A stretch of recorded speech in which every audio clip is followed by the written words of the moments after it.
आपको एफआईज और डीआईएस के संकेत कैसे मिल रहे हैं ये भी बता देते हैं, और उसके बाद इन तमाम संकेतों को भारतीय बाजारों के लिए कैसे समझना चाहिए इस पर भी हम आगे बात करेंगे।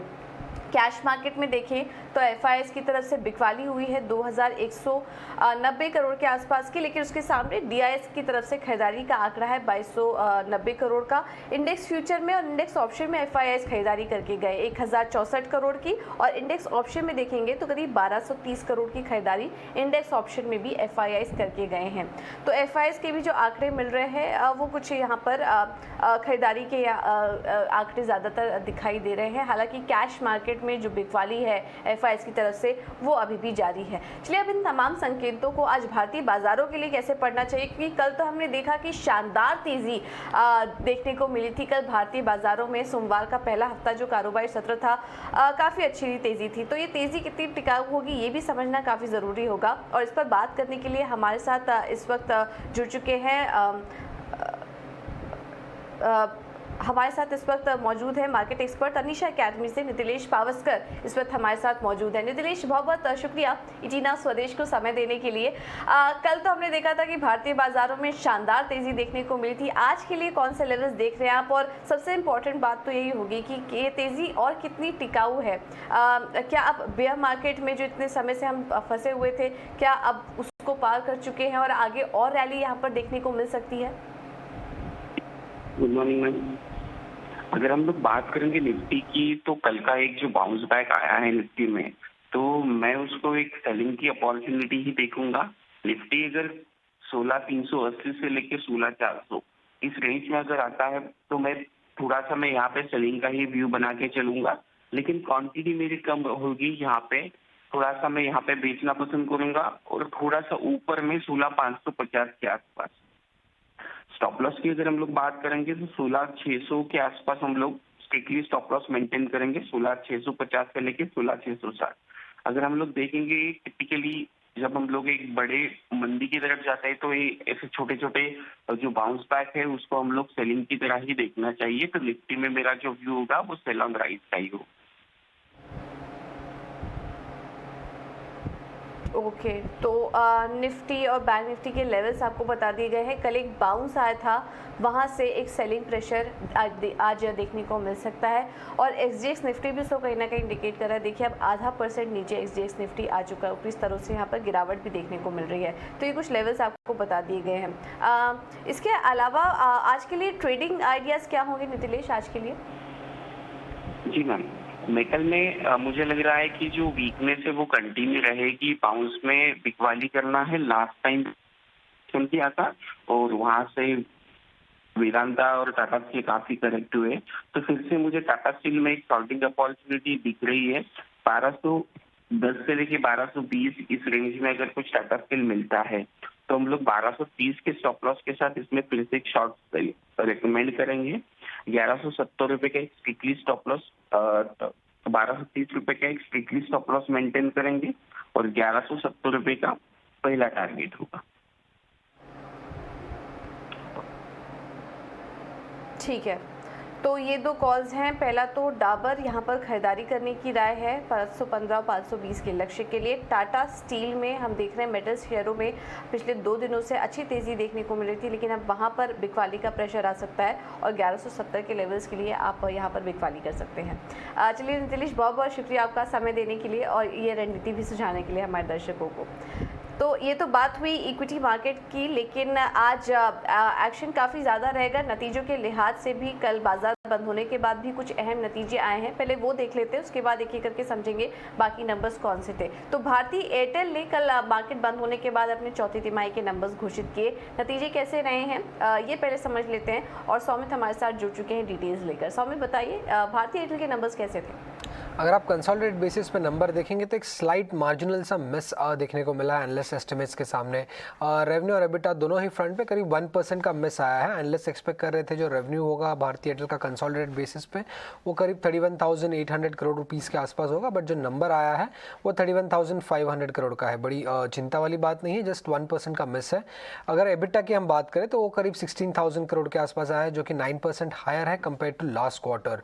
मार्जिन 50.9% है, और जो नेट प्रॉफिट है उसमें एक अच्छा खासा ग्रोथ देखने को मिला और इसके पीछे 2-3 कारण हैं। पहला तो ये है कि एक एक्सेप्शनल गेन था फोर्थ क्वार्टर में, उसी के साथ अगर हम देखते हैं तो जो अदर एक्सपेंसेस था उसमें एक शार्प 10% का डिक्लाइन देखने को मिला है सिक्वेंशियल बेसिस पे, और साथ ही में फाइनेंस कॉस्ट जो था फोर्थ क्वार्टर में वो भी काफ़ी कम था। इसी कारण नेट प्रॉफिट बीट जो आया है एनालिस्ट एस्टिमेट के सामने इन 3 कारणों के पीछे आया है।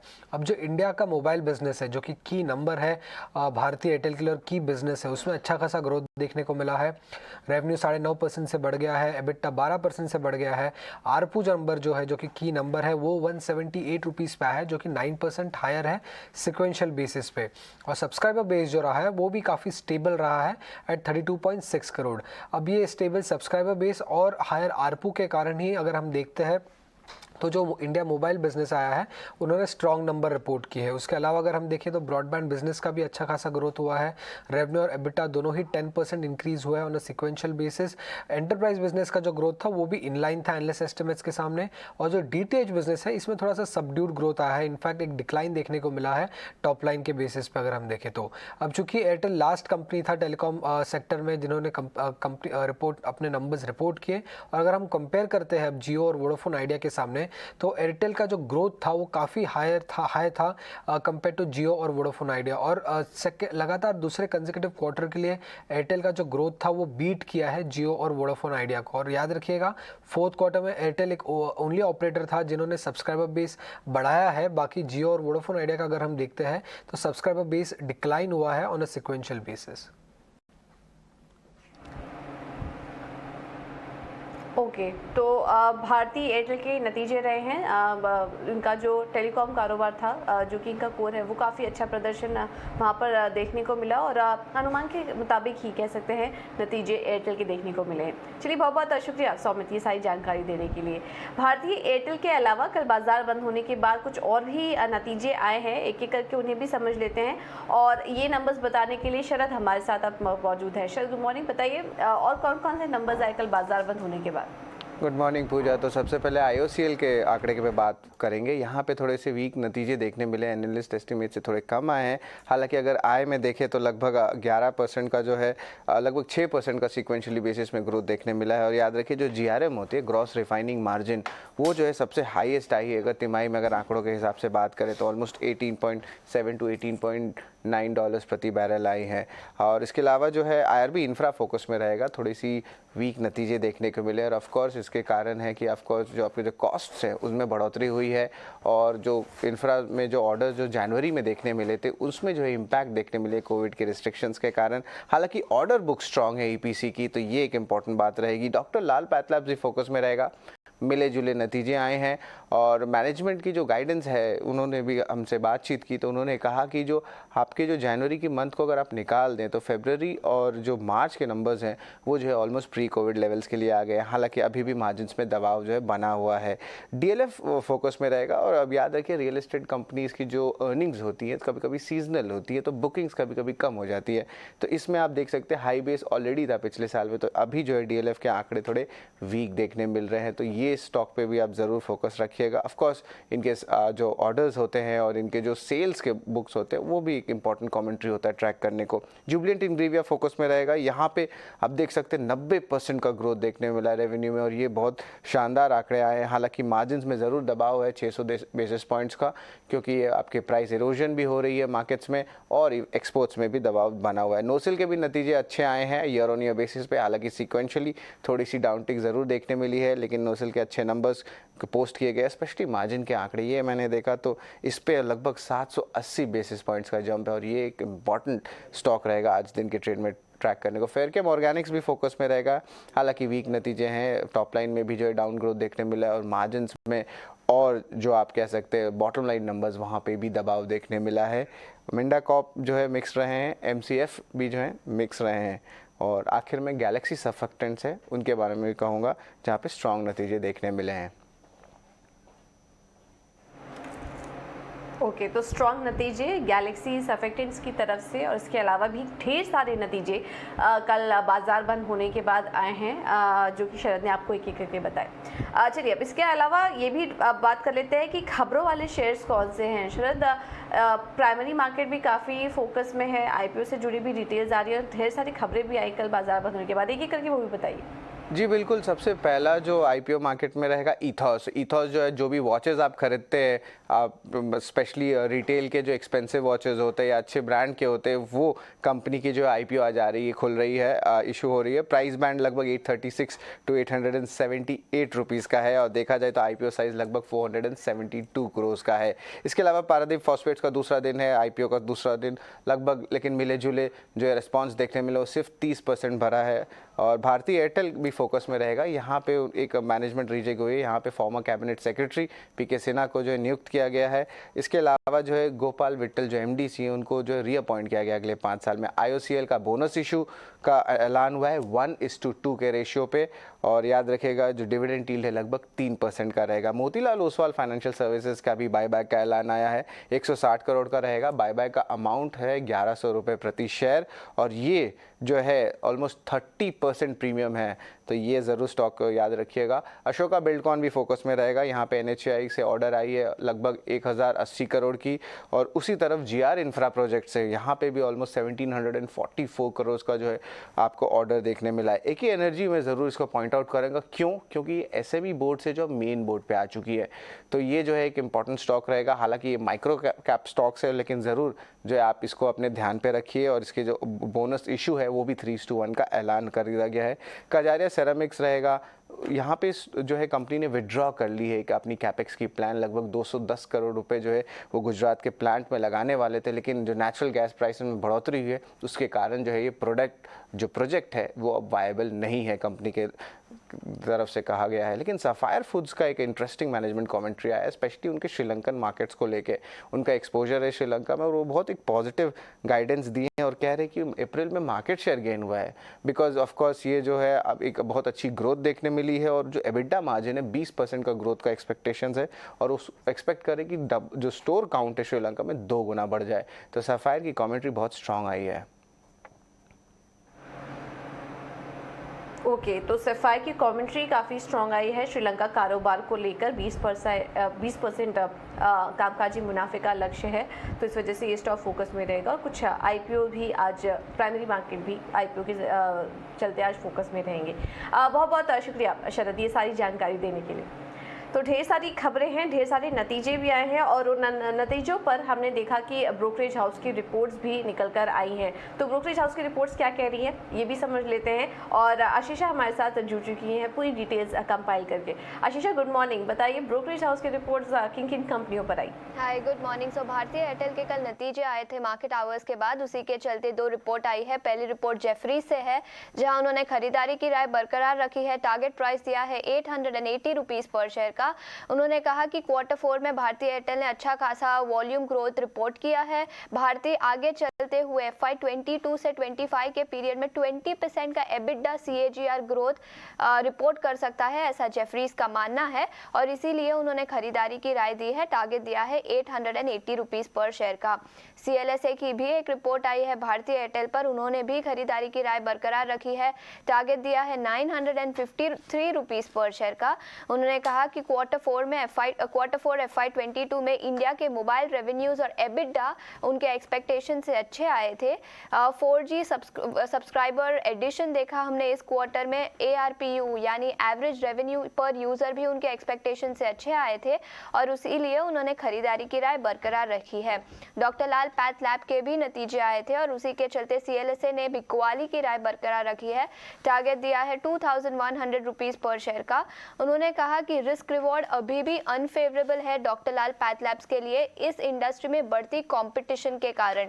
उन्होंने FY 24 के EPS एस्टिमेट्स कट कर दिए हैं 5.4% से, और प्राइस टू अर्निंग मल्टीपल यानी पीई मल्टीपल एस्टिमेट भी 50% से कम कर 40 टाइम्स कर दिया है और उसी के चलते उन्होंने बिकवाली की राय दी है। दूसरी रिपोर्ट आई है मॉर्गन स्टैनली की डीएलएफ पर, जहां उन्होंने ओवरवेट रेटिंग बरकरार रखा है। टारगेट प्राइस दिया है 470 रुपीस पर शेयर का। उन्होंने कहा कि डीएलएफ अपना डीलेवरेजिंग कंटिन्यू कर रहा है, यानी उसकी लोन कंटिन्यूसली कम हो रही है और इस क्वार्टर में सेल्स अच्छे आए थे। इसका कारण यह है कि वन मिड टाउन जो उनका प्रोजेक्ट था उसके कारण रेवेन्यू में हमने अच्छा खासा अपटिक देखा। लास्ट एक इंपॉर्टेंट ब्रोकरेज नोट आई है अमित शाह से बैंक ऑफ अमेरिका सिक्योरिटीज से, जहां उन्होंने निफ्टी का टारगेट कम कर दिया है और टारगेट दिया है 16,000 का। पहले उनका टारगेट था 17,000 का और अभी कम कर 16,000 कर दिया है। इसका मतलब ये होता है कि इस साल में अभी वो फ्लैट रिटर्न्स एक्सपेक्ट कर रहे हैं। ओके, तो ये निफ्टी पर टारगेट आया है, ये हमने आपको बताया। और उसके अलावा भी नतीजों पर और कुछ कंपनियों पर ढेर सारी रिपोर्ट्स आई हैं और बाजार के दौरान भी दिन भर हमारी नज़र इन पर बनी रहेगी। बहुत बहुत शुक्रिया आशीषा ये सारी जानकारी देने के लिए। तो चलिए, ये तो हमने आपको इक्विटी मार्केट का पूरा एक एक्शन बताया, कहाँ पर नज़र होनी चाहिए, नतीजे, खबरें सब आपको बताया। लेकिन अब कमोडिटी मार्केट में आज किस तरह से ट्रेड करें, क्योंकि वहाँ पर भी हम देख रहे हैं कि काफ़ी ज़्यादा एक्शन देखने को मिल रहा है। एक एक करके आपको वो भी बताएंगे। और इस वक्त हमारे साथ कमोडिटी मार्केट को एनालिसिस करने के लिए केडिया कमोडिटीज़ के अजय केडिया मौजूद हैं। अजय, गुड मॉर्निंग, बहुत बहुत शुक्रिया समय देने के लिए टीना स्वदेश को। काफ़ी सारे एसेट क्लासेस में हम देख रहे हैं कमोडिटी में उतार चढ़ाव बना हुआ है। सबसे पहले सोने चांदी पर आपकी राय लेना चाहेंगे। वहाँ पर भी हमने देखा हल्की वीकनेस आई, यूएस के जो मजबूत रिटेल आंकड़े आए उसके बाद क्या करना चाहिए सोने चांदी में? प्रेफर बेट आपकी कौन सी होगी? वेरी गुड मॉर्निंग पूजा जी। डेफिनेटली कल का दिन काफी इंपॉर्टेंट था। पूरे ही कमोडिटी मार्केट में हमने जबरदस्त मूव आते हुए देखा। एक तरफ हमने देखा डॉलर इंडेक्स में फिर से 22 साल के हाई लगाने के बाद पिछले 3 दिन से कंटिन्यू गिरावट है और इस वक्त भी 103.40 के करीब ट्रेड कर रहा है, जिसके चलते कल हमने अर्ली आवर्स में सोने और चांदी में एक बाउंस आते हुए देखा। नो डाउट अच्छे नंबर आने की वजह से थोड़े पुल बैक जरूर आए, बट अभी भी कहीं ना कहीं रूपी वीकनेस जो है वो डोमेस्टिक मार्केट गोल्ड को सपोर्ट कर रही है और इंटरनेशनल भी 1800 के ऊपर गोल्ड खड़ा है, तो वो एक पॉजिटिव ट्रिगर देता है। तो आज के लिए जून वायदा 50,100 के करीब लेके चलिए। प्राइजेस में बाउंस कंटिन्यू रहेगा जो 50,500 तक का लेवल दिखा देगा। वहीं अगर चांदी की भी बात करें तो प्राइजेस में वॉल्टिलिटी कंटिन्यू बनी है, बट $21 के ऊपर सस्टेनेबल एक काफी अच्छे साइन है, जहां पे 61,000 पे मई वायदा करंट वायदा जो है सिल्वर का लेके चल सकते हैं, जो हायर साइड में हमें लगता है 62,400 तक का लेवल दिखा देगा। ठीक है, तो ये रहे सोने और चांदी दोनों में ही दे दी गई है आपको। कच्चे तेल में क्या करेंगे? तो $115 तक छू कर आया ब्रेंट क्रूड, लेकिन ऊपरी स्तरों से हल्की नरमी भी वहां पर देखी जा सकती है। आगे के लिए ट्रेंड आप क्या देख रहे हैं कच्चे तेल में?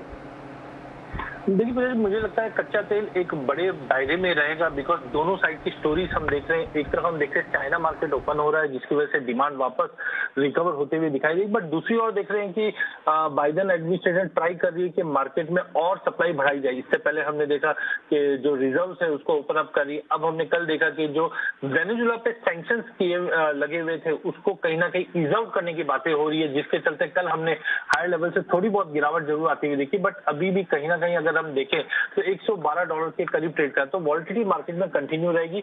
बट अनलेस एंड अनटिल पूरी सप्लाई अच्छे से नहीं आती है, बाय ऑन ड्रॉप की रणनीति अपना के चलिए। तो आज के लिए 8750 के ड्रॉप पे मई वायदे में लेके चलिए, जो अपसाइड लिमिटेड है बट 9,000 तक का लेवल दिखा सकता है। बट ध्यान रखिए क्रूड के अंदर कोई भी कैरी पोजीशन ना बनाइए, क्योंकि कोई भी ऐसा इवेंट या कोई भी डिसीजन ऐसा आता है तो एक बड़ा करेक्शन मार्केट में कभी भी दे सकता है। बिल्कुल, तो उठापटक है, दोनों ही साइड की स्टोरी प्ले आउट कर रही है क्रूड पर, तो इस लिहाज से आप ट्रेड करिए और ध्यान से ट्रेड करिए कच्चे तेल में। बेस मेटल्स पर कहाँ दाव लगाएं अजय? यहाँ पर आपके प्रेफर्ड पे कौन सी होगी? वही पूरे बेस मेटल की अगर हम बात करें तो सबसे इम्पोर्टेंट है कॉपर, बिकॉज चीज हमने देखा चाइना मार्केट अब ओपन अप होने की अपडेट है, जो कहीं ना कहीं कंजम्पशन को बढ़ावा देगा। साथ में डॉलर इंडेक्स में गिरावट है। नो डाउट जो चाइना के नंबर्स आए थे वो काफी खराब आए थे, जिसकी वजह से प्रेशर हमने पिछले हफ्तों में आते हुए देखा, बट अब कहीं ना कहीं प्राइसेस को सपोर्ट मिलता हुआ दिख रहा है। उसी के तहत हमें लगता है कॉपर 760 के करीब लेके चल सकते हैं, जो जंप दिखा सकता है 770 से 772 तक का लेवल दिखा सकता है। ऑलराइट अजय, बहुत बहुत शुक्रिया समय देने के लिए और डिटेल में एनालिसिस करने के लिए हर एक एसेट क्लासेस को और उस पर अपनी रणनीति भी सुझाने के लिए। आपका बहुत बहुत धन्यवाद। चलिए अब